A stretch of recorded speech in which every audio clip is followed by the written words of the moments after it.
كثيرا طيبا مباركا فيه، والصلاة والسلام على سيد الأنبياء والمرسلين محمد وعلى آله وأصحابه أجمعين. أما بعد، زموږ ستاسو خبرو شروع وه د توحید د درسونو په باره کې. پرونه مجمل د درسونو ویلې چې دا باس پکې کېږي او دا پکې کېږي او دا خبرو مو ذکر کړه چې د عقیدې اساسي او بنیادي سبب چې دی هغه تقوا ده، هغه توحید دی. توحید چې کله به سړي کې نو عمل به قبليږي او هو محسن. ابن کثیر دې دا معنا کړی ده. توحید وسویل شي په لغت کې سره او په اصطلاح کې. لغت کې دا څنګه مصدر ده، وحد يوحد، باب التفعيلنا، او په شرع کې دی ویل شي افراد الله تعالی بالربوبيه والالوهيه والاسماء والصفات. یو سړی دی په تور مثال هغه د شي وایي چې رب العالمین یوازې الله عز وجل دی، بل هیڅ سره نشته. دا څومره افعال د بندگانو شي د یوازې رب العالمین پورې خاص دي، بل هیڅ سره به شریک نشته. څومره نمونه چې په قرآن او سنت کې ذکر کړی شوی د رب العالمین لپاره موږ به منو کوم چې داغه د شان سره مناسب، نه پکې تفویض کو، نه پکې تجسیم کو، نه پکې تعویل کو، نه پکې تعطیل کو. دې ته ویل کېږي توحید. د توحید ډېر اقسام دي چې شیخ عبدالسلام رحمه الله په خپل ترشیح الاذهان کې ذکر کړی دي. حتی تر دې پورې ابن قیم په قصیده کې لیکي توحید ایجابي، توحید سلفي، توحید فی الاقوال، توحید فی الافعال. دغه سره سره متعدد اقسام نور ذکر کړی دي. خو غټ تقسیم د توحید چې د اهل علم یو درې قسمه کړی دي: توحید د ربوبیت، توحید د الوهیت او توحید د اسماء او صفات. توحید د ربوبیت څه معنی؟ اهل علم فرمایي توحید د ربوبیت دي ته ویل کېږي چې یو سړی رب العالمین اکی واجب وګڼي په دې خبره کې چې دا څومره مخلوقات دي دا ټول فقط او فقط الله عز وجل پیدا کړی دي، بل چاله د عرش نیولې در فرش پورې دغه شان حکومت د رب العالمین په دې کې معنی د بل چا بنه معنی. باران کوي نه کوي، یخنی راولي نه راولي، ګرمي راولي نه راولي. تدبیر دې کې چې د کم شي لپاره کم د خیر فیصله ده، د نمو فیصله ده، ترقی فیصله ده، یوازې رب العالمین کړي بل چا نه. یاد شي وایا افراد الله تعالی بافعاله، الله عز وجل په خپل افعالو کې واضح کول. به تور مثال د مخلوق پیدا کول، مخلوق له رزق ورکول، دغه شان په چا د مرګ فیصله کول، په چا باندې د ژوند فیصله کول، باران را وروله، بوټي راټوکول وغیرہ. دې ته ویږي توحید ربوبیت. دا پیژندل پکار دی چې انسان کله دا او پیژني. اول قسم توحید په دې کې راغلی. دلیل په دار قرآن کې الله عز وجل فرمایي چې الا له الخلق، خبردار د دې په اختیار کې د ټول مخلوق او د پیدا کول، والامر امر په دې کې د رب العالمین چلیږي. ابن کثیر به الترا خبره ذکر کړی ده چې کله وسړی دا و چې دا پیدایش یو څوک یو په دې کې به امر د بل چا چلی کې لګډر خلکو شمس تبریز د انور راکته کړو. شیخ عبدالقادر جیلانی دا بنده به ډېر استری ده وې دا سړی اصل کې په قران کریم کافر ده. او دې ځکه الامر به خلق من عطف کې معطوف جدا د معطوف علیه نه. ابن کثیر د ابن قیم رحمه الله دی بل مثلا دا تیر اوي سره غدا چې قران کریم ګوره مخلوق نه دی. کوم انسانان چې تقسیم د کلام کې دوه اقسام ولا چې دی ویل شي نفسي او دی ویل شي لفظي، هغه بدعي دي. ام دقه قران چې د ازمن مخې خو دل شي د رب العالمین خبره. بل ذکر رب العالمین به فرمایي چې ولله ملک السماوات والارض، خاص الله به اختیار کې حکومت د اسمانونو د قشان د اسم کې خلقن بالقن عبیدن خازن درې وړه معنا غانې کړې دي. السماوات جمع ویل د ټول اسمانونو پیدا ده، یا الارض په دې کې مفرد جنسي معنا مراد ده، یا په دې اسم کې اوسېدل یا د محمد رسول الله صلی الله علیه وسلم په حدیث کې دې تشریح په دې طریقه باندې چې چانه ول به زمکر اعلان دکړه متقی په دې غاړه کې ورواچي چې وسی تراکات. کله کله دلیل ائتلافي ذکر کی قرآن کې الله عز وجل فرمایي چې قل اے پیغمبر اوایا من څوک د هغه څوک چې تاسو رزق ورکړي د اسمان او د ځمکې نه برنه باران لاندې شینکی راټوکوله، او څوک د هغه چې هغه تاسو اختیار لري خبرې ولري چې قوي سامعه برابر کې قوي باسره برابر کې. ومن يخرج الحي من الميت، څوک ژوند دی او باسي د مړي نه او باسي د مړي د ژوند دي نه، عالم د جاهل نه، جاهل د عالم نه، اګي د چرګ نه او بچي د اګي نه، تیغ د دانی نه او دانه د تیغ نه، مسلمان د کافر نه او کافر د مسلمان نه. جامع آیت دی. ومن يدبر الامر، څوک تدبیر د کارونو کوي دا ټول به وشي د الله نه. فقل ورته افلا تتقون، تاسو ولې الله نه یری یره وکړي. دیم قسم توحید الالوهیت دی چې هغه ته ویل کېږي توحید فی العباده، توحید العباده. دا څه ته ویل کېږي؟ اهل علم فرمایي و افراد الله عز وجل بافعال العباده، څومره افعال د بندگانو چې دي هغه ټول د رب العالمین پورې خاص دي. اکی واځي مونږ چې کوي بس دله به کوي، روزه چې نسی دله به نسی، حج چې کوي دله به کوي، توکل چې کوي په دمانه، نظر چې کوي دله پاره کوا، یریګه د دنه یریګه، امید ساته دنه، محبت چې ساته د سره. منځ وروسته براشي د رسول الله صلی الله علیه وسلم په حدیث کې معلومیږي چې کله یو تاسو بچی دی وو کړو په عمر باندې شي امر د مانځه د لس کړو په عمر باندې شي به وای چې موږ نه کوي او چې کله بالغ شوی کوي نو امام ابو حنیفه رحمۃ اللہ علیہ مسلک دا چې زندان کې واچوي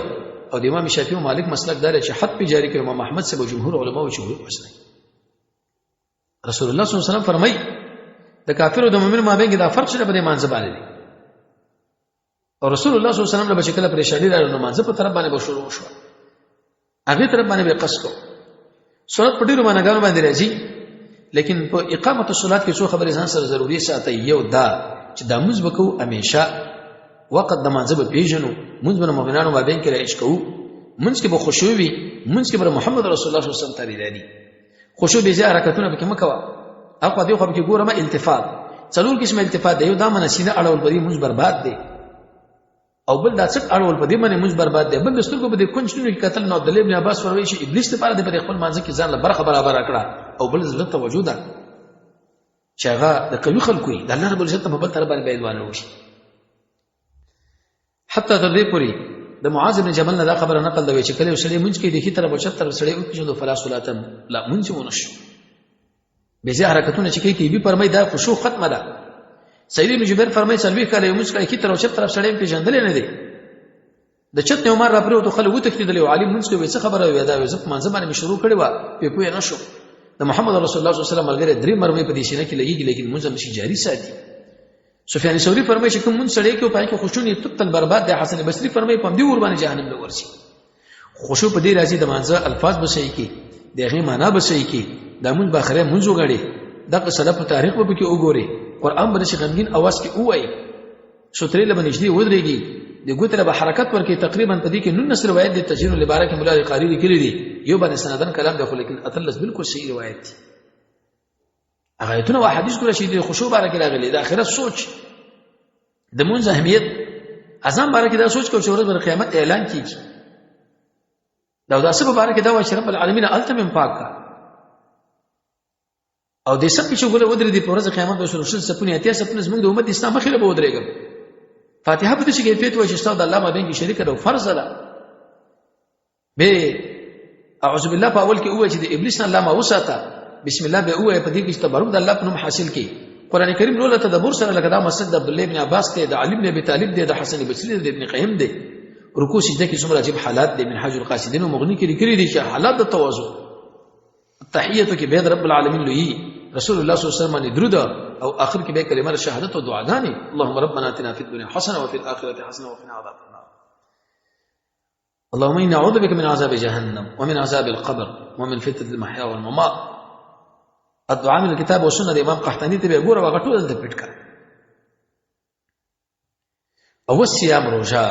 محمد رسول الله فرمایي چې دا قران او روزه د انسان لپاره سفارش کوي یو روایت کې دا راغلی رسول الله صلی الله علیه وسلم فرمایي و د نور اعمال بارک حدیث قدسی له بدله الله عز وجل ورکی د ملائکه په سره دې اجزي به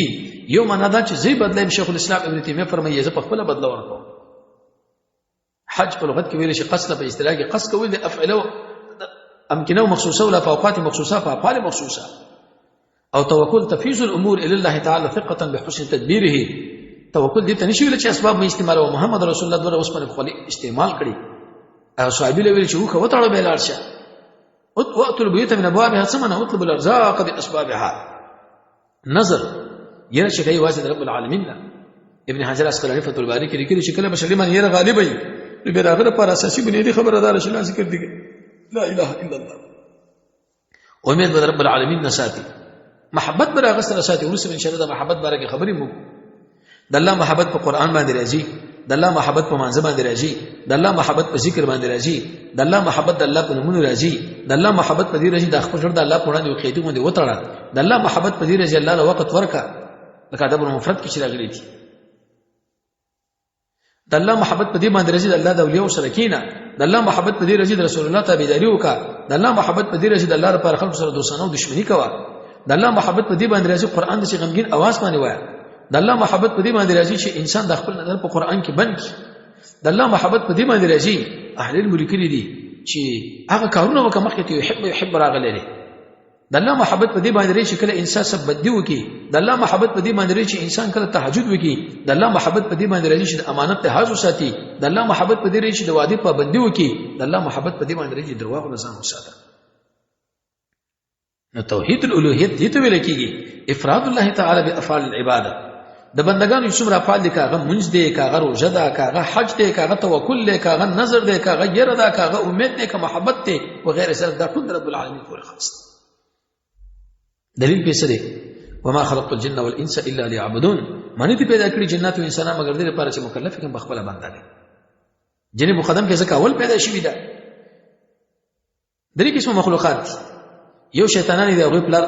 ابلیس ته یو جنات دي او پلار ابو الجان دي یو انسانان دي پلار ادم علیه السلام آیات باندې به سوال لې دلته ویل چې معنی دې پیدا کړی پیران انسانان مگر د بندګۍ لپاره بل ځکه جهنم لپاره پیدا کړی دي جواب دا دی چې جهنم کې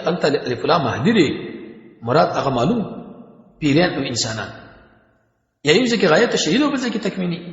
سوال به پیدا لري چې کله دا پیران جهنم لار شي هم د اور نه پیدا لري د اور نه پیدا لري نور په اور باندې څنګه زول کوي خطیب شربینی لیکي الله عز وجل به دا بدلونه د انسانانو غوندي کی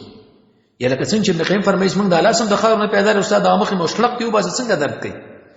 به سوال لري په آیات باندې دلته ویل چې ما جنات او انسانان نه پیدا کړی مګر د خپل عبادت لپاره دي خلکو دغه بندګي ونه کړه مفسرین لیکي لو اکلفهم بالعباده عبادت عامه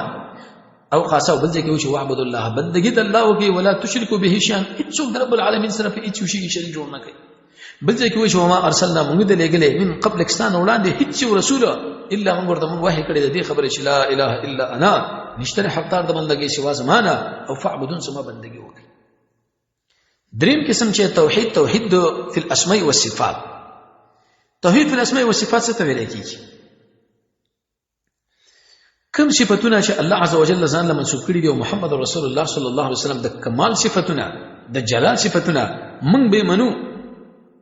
تشبیه به نه ورکو تمثيل به نه کو تحریف به نه کو تعطیل به نه کو قران کې الله فرمایي چې ليس كمثله شيء او بل ځکه فرمایي چې فلا تضربوا لله الامثال او بل ځکه فرمایي چې ولم يكن له كفوا احد او شیخ الاسلام ابن قیم فرمایي الكلام في صفاتك الكلام في الصفات قران کې الله فرمایي ليس كمثله شيء هیڅ شی هغه غوندې نشته انت کاپ معنا د مثل دی څوک دا ليس مثله نو څوک دا کاپ زائد دی څوک دا معنا د عین دی علامه تفتزانی وایي چې کاپ معنا د مثل کا پرس کې اصول د الله مثل چې د مثل ختم شو دام ختم شو واځ الله فاتره خو به وایي چې هو سميع البصير الله ګور اوریدل کړي ولله الاسماء الحسنى د الله کل نمونه دي کل ولدي مسمى سره برابر دي شرعي دي شریک نشتا